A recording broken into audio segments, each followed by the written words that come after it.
Good morning guys, good morning. So, tapos kami dito mag-breakfast sa lobby. Okay, hindi, picture daw. Okay, so, it's okay. Hindi masyadong masarap ang breakfast. Hindi katulad dati kasi so cake mo itong hotel na to. So, every time uuwi ako, dito ako talaga nag-check-in sa Villa Vista Hotel. So, hindi maganda ka ng breakfast ngayon. But anyway, okay lang din. Kasi ayaw ko talaga mga heavy food pag nagta-travel ako. So, this time, meron muna kaming i-review na bahay at lupa, charot. View lang naman eh. Then after that, gala-gala na.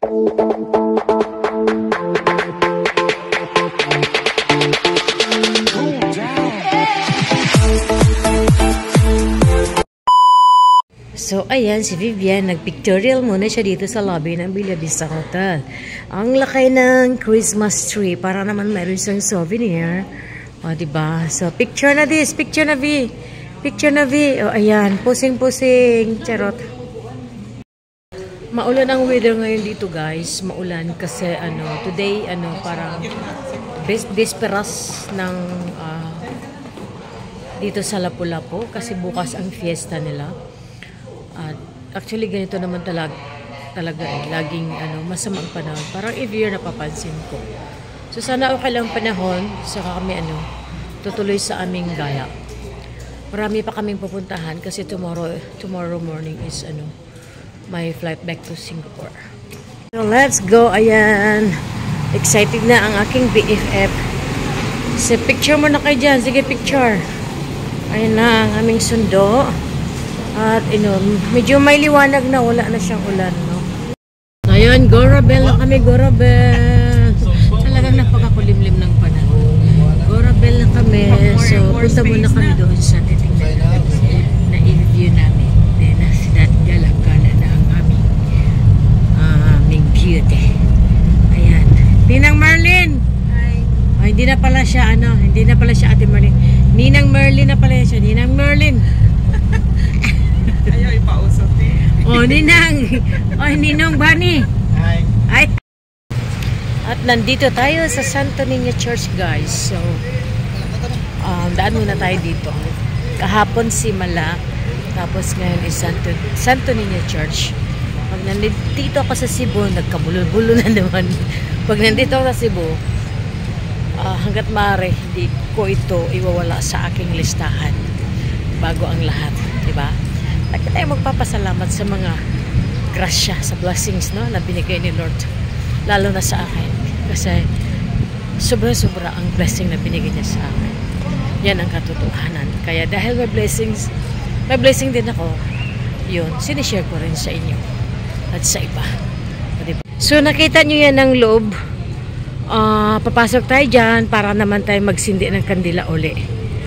So any amount will do na para makapagsindi tayo ng kandila bago tayo doon pumasok sa loob. So dito muna tayo. So ito yung pinaka-entrance. Dalawa ito siyang entrance. Yun. So ito yung church. Papakita ko sa inyo mamaya doon sa loob. At ito naman yung area din. Another area para tayo sindi ng kandila. Ayan. So dito muna tayo. Nasaan sila? Doon na daw tayo mag-abot. So ayan ang Santo Niño, Senior Santo Niño, ayun sa dulo nakita niya. So papasok tayo dito sa sa loob ng church. Ayan.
to West 35. Saka to. Saka. Oh, yun. Puli-puli kage. West 35. Pili bayad ano eh. Ano siya entrance? Pila? Pila? Pila daw. Pila entrance? Ha? 5 unom. Onom rame. 5 ra. Lima. May labot driver. Guide.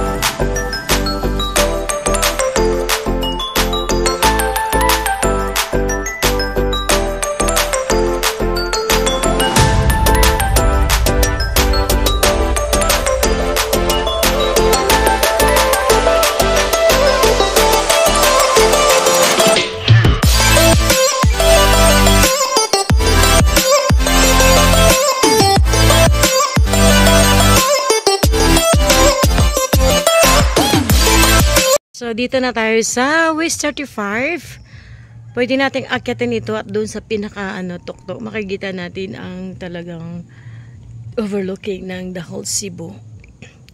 So, medyo na-develop na siya. Maganda na siya. Kasi ang una kong punta rito is sa 2020 with Inday Kabkab. Ayan. And marami pa kami noon guys. Kasi ito sa yung sponsor. Christmas na dito. Ayan na si Santa Claus. Ayan siya.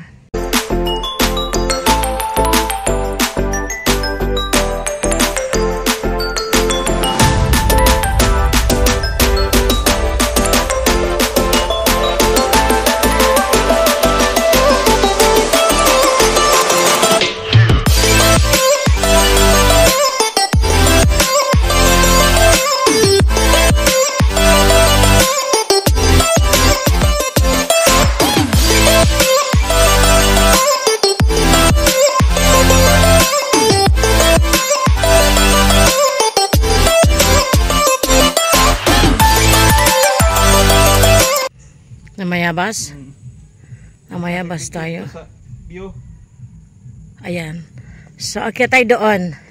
Dahan-dahan lang. Kaya basta tayo mamuoy, Ginoo. Paano na lang? Simbako. Oh. So, ayan siya. Akyat pa more. Akyat pa more. So, West 35.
So yan, di ba, napakaganda. Para ako lang nag-iisa dito nag-umakyat guys, kasi medyo mataas siya. So dahan-dahan talaga tayong umakyat, no, kasi delikado. At saka hindi kayo dito pwedeng mag-hills pag umakyat kayo dito, dapat nakarubber shoe kayo. No, kasi yung bato niya parang madulas. So ayan. Ang napakaganda dito ay yung hangin, kasi nandito ka sa tuktok eh. Tuktok ka ng ng Balamban eh. Yan, no? Nasa tuktok ka ng Balamban. With 35. At least nakarating uli ako dito, guys, no? After 3 years. No? Ang ganda ng kanilang develop talaga. Napakagaling. Vlog. So ngayon, it's their turn to come up here. Yan, welcome to Cebu, sabi ni Madam V. MPM Glad Channel. Go up there. Nag-iisa ka lang. Pumunta ka dun sa tuktok. Ayan, pumunta ka dun sa tuktok. Ayan, vlog pa more. Vlog pa more. Ay, sila na naman doon na akyat, guys. Ayun. Ayan, punta doon kami. Ayan, sila na maakyat doon. Tapos na ako doon. Galing ako doon sa taas. Ayun. So, diba? Kaya guys, sa lahat ng ating mga kapwa-Pilipino na mga vlogger, kung gusto niyo pumunta ng Cebu, huwag niyo kalimutang pumunta din dito sa Balamban. Dalawin niyo ito si West 35. Mura lang namang entrance, 35, 60 pesos. So from Cebu to Balamban, at least more than 1 hour. Depende sa takbo ng inyong sasakyan. Okay? Pero worth it. Worth it, no? Dapat yung magandang nasa condition ang inyong yung inyong wheels, dahil aakyatin nyo talaga guys, mataas, no? Dapat magaling ang inyong driver pag umakyat kayo dito. So ayun siya guys.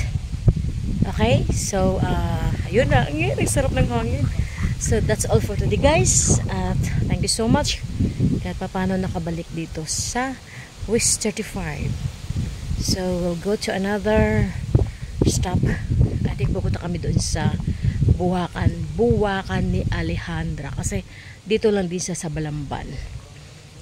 Naghahabol kasi kami ng oras guys, dahil si BFFI mag-flight back to Manila to Singapore. So till the next video guys, bye for now. This is Labelle.